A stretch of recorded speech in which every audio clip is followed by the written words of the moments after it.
নমস্কার বন্ধুরা, education culture YouTube চ্যানেলে তোমাদের প্রত্যেককে স্বাগতম।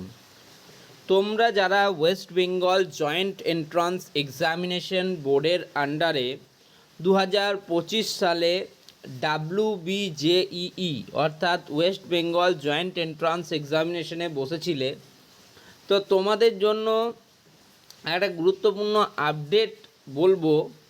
কেন এটাকে আমি আপডেট বলছি তার কারণ রিসেন্ট কিন্তু আমার কিছু স্টুডেন্ট তারা কিন্তু WBJEEর যে অফিসিয়ালসরা আছে তাদেরকে কিন্তু কন্ট্যাক্ট করেছিল এবং তোমরা যে জিনিসটা নিয়ে সবথেকে বেশি চিন্তিত যে তোমাদের রেজাল্ট কবে আউট হবে, তো তারা কিন্তু সেই প্রশ্নটাই কাউন্সিলে করেছিল বা বোর্ডে করেছিল।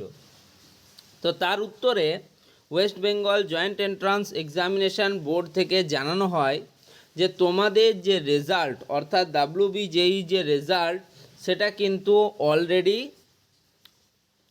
পুরোপুরি রেডি হয়ে আছে, মানে রেজাল্টের মধ্যে রেজাল্ট রিলেটেড কোনো সমস্যা কিন্তু নেই। তবে বিশেষ কিছু কারণ যার মধ্যে তারা অবশ্যই হাইলাইট করেছেন ওবিসি কেসের ব্যাপারটা বারংবার, তো তার জন্য কিন্তু তোমাদের রেজাল্ট আপলোড হওয়া বাকি আছে। তোমরা অনেক জায়গায় হয়তো শুনছো যে 31 জুলাই এর মধ্যে তোমাদের রেজাল্ট আউট হবে WBJEE। আবার কেউ কেউ তোমাদের বলছে যে আগস্ট মাসে হয়তো রেজাল্ট আপলোড হবে, কেউ কেউ বলছে না না এই জুন মাসেই তোমাদের রেজাল্ট বেরিয়ে যাবে, ইত্যাদি বিভিন্ন বিষয় কিন্তু তোমাদের কানে আসছে, খবর আসছে তোমাদের। কিন্তু যাই বলো, অফিসিয়ালভাবে এখনও অবধি তারা কিন্তু কিছু জানায়নি।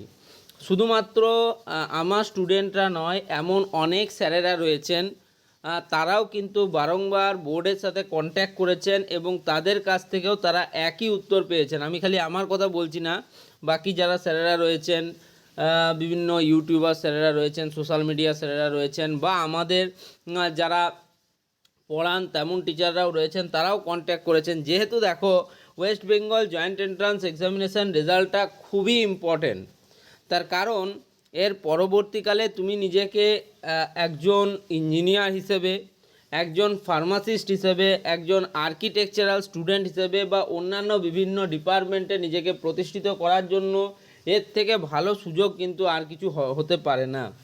অনেক স্টুডেন্ট খুব ভালো এক্সামিনেশান দিয়েছো তোমরা, তোমাদের মডেল অ্যান্সার যেগুলো সেটা দেখেও তোমরা অনেকেই ভাবছো যে আমি ভালো নাম্বারস পাবো, ভালো মার্কস স্কোর করব, আমার ভালো র্যাঙ্ক হবে এবং যাদবপুর ইউনিভার্সিটির মতো সেরা আমি কলেজেও চান্স পাবো। তো এখন আমি তোমাদের বলবো তোমরা এখন কি করতে পারো। সবার প্রথমে এখন তোমরা কোন ডিপার্টমেন্ট নিয়ে পড়তে চাইছো পরবর্তীকালে, সেই ডিপার্টমেন্টের প্রতি নিজেদের ভালোবাসাটাকে আরও ডেভেলপ করো। নিজেদের কাউন্সিলিং রিলেটেড যে চিন্তাভাবনা সেটাকে মেন ফোকাস করো। দেখে নাও যে কাউন্সিলিং রিলেটেড সমস্ত ডকুমেন্ট তোমার কাছে এখন রেডি আছে কি না, কারণ যদি রেজাল্ট বেরোয় কাউন্সিলিং প্রক্রিয়া কিন্তু খুব তাড়াতাড়ির মধ্যে শুরু হবে এবং কাউন্সিলিং একটা অত্যন্ত ইম্পর্ট্যান্ট বিষয়, তোমরা জানো হয়তো। তো তাই জন্য বলবো কাউন্সিলিং রিলেটেড চিন্তাটাকে মাথায় রাখো। যেহেতু এটা কোর্টের ব্যাপার, ঠিক এর একটা সমাধান সূত্র নিশ্চয়ই বেরোবে আদালত থেকে, নিশ্চয়ই ওবিসি কেসের কোনো না কোনো খুব যুক্তিপূর্ণ কোনো ব্যাখ্যা আমরা পেয়ে যাব। ফলে সেটা নিয়ে খুব বেশি চিন্তার কোনো কারণ নেই। তোমরা শুধুমাত্র নিজেদের যে জিনিসগুলো যেগুলো তোমরা নিজেদের মধ্যে ডেভেলপ করতে পারবে সেগুলো কিন্তু করে ফেলো। অনেকে দেখছি বলছে যে যাদবপুর ইউনিভার্সিটির যে অ্যাডমিশান পোর্টাল সেটা কিন্তু ওপেন হয়ে গেছে। 22/5/2025 যে লাস্ট শুনানিটা যেটা হয়েছিল আদালতের তরফ থেকে, সেখানেই কিন্তু তারা ওই ডিসিশান নিয়েই তারা অ্যাডমিশান বা কাউন্সিলিং পোর্টালটা ওপেন করেছে। ওকে, তবে দেখো সে বিষয়ে আমার কাছে খুব বেশি আপডেট নেই, আমি খালি শুনেছি বাস। ওকে, তো যাই হোক, তোমাদের যেটা কাউন্সিলের সাথে বা বোর্ডের সাথে ফোন করে এটুকুই কথা বলতে পেরেছে বা পারছে, সেটা হচ্ছে যে তোমাদের রেজাল্ট কিন্তু পুরোপুরিভাবে রেডি আছে।